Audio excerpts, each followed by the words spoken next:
Қайырлы күн достар, бүгін сіздерге адамдар неліктен есінейді тақырыбында айтып кететін боламын. Менің видеомды соңына дейін көріп, лайк басып, мені қолдай кетіңіз.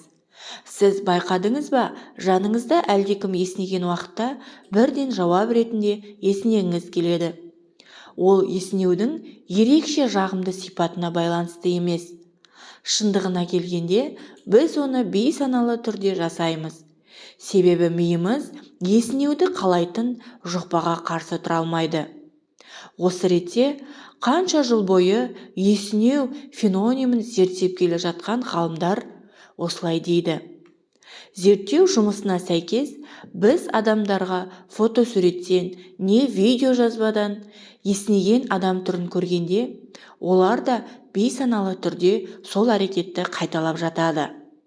Оған қоса міндетті түрде кен ашылған ауызға емес, жұмылған көзге қараудың өзі жеткілікті.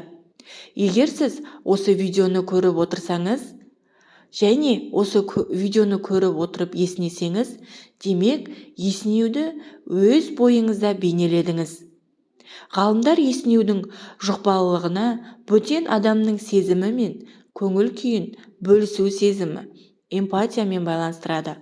Олар есінеген жан иелерінің фотосуретін көргеннен кейін жауап ретінде есінеген кезде адамдар мидың эмпатияға жауапты бөлігі белсенділік танытатын анықтаған.